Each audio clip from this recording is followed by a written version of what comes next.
Alright, so this is an example of how I'm going to use the TIFF file to insert and align the image so that we can very easily just trace the information that we need.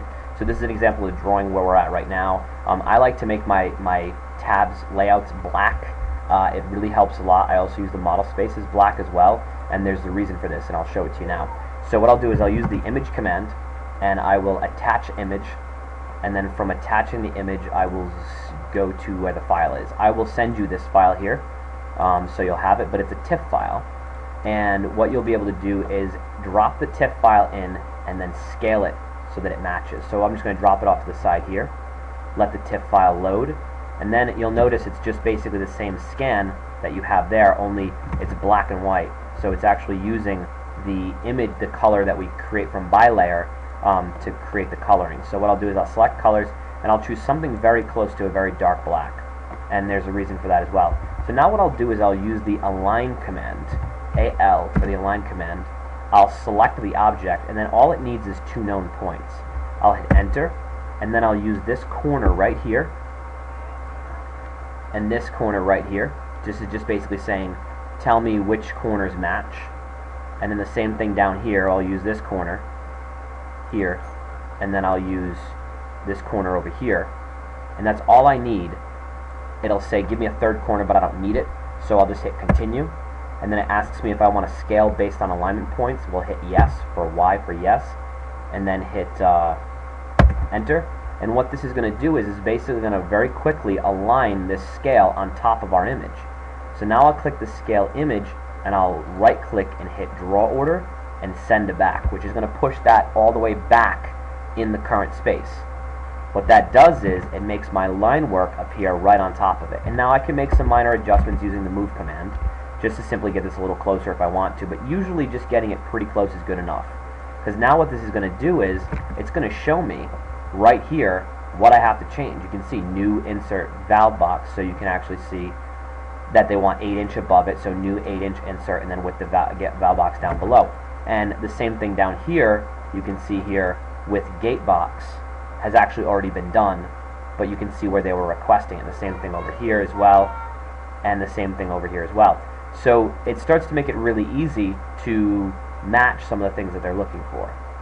So again, sometimes you might have to send draw order back again, send draw order and send it back another time, and sometimes you'll find that like this is actually drawn in model space.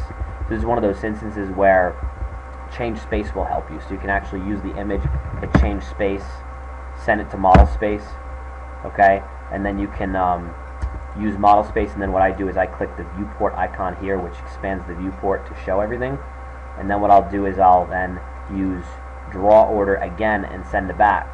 This is going to allow me to see everything in this space, make the modifications. When I'm done, I'll collapse that viewport so that I'm seeing everything the way it is. Okay, so using these types of tools is going to help you a lot.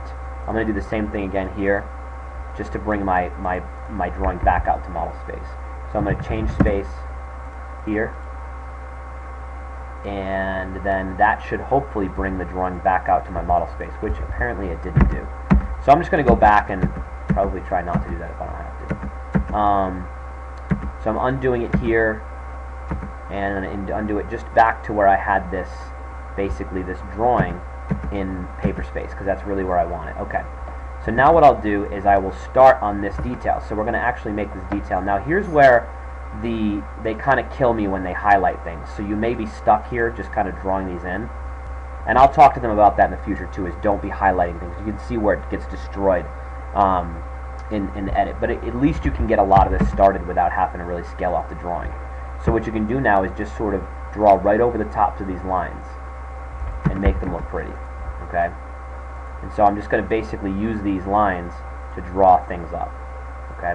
They don't have to be dead on perfect. They just have to look good. And you can see here where I've just kind of gone in and drawn. A lot of times you're better off using like a red, by the way, because you can see it so much better. And then we're just going to draw right over the top of these lines.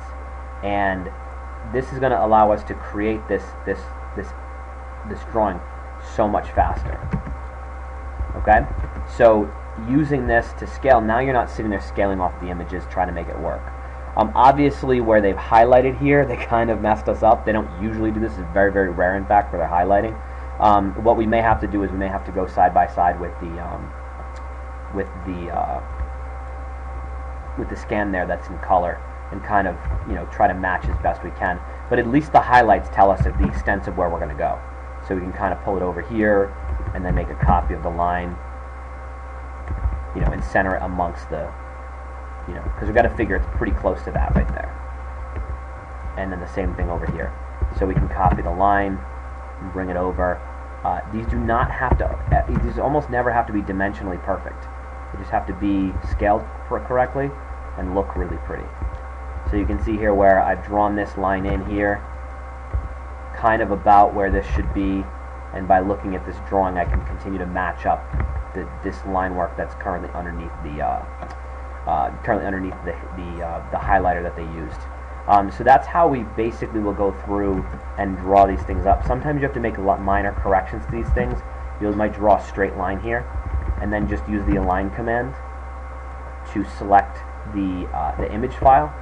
Okay, and we'll pick this point right here as one known point, and then we'll adjust based on this point, showing this point to here. We will hit enter, but we will not scale it this time. All we're looking to do is kick the alignment off. So we'll click no, and it'll straighten the drawing out a little bit more. That'll allow us to draw a more straight drawing, which makes things a little bit easier. Okay?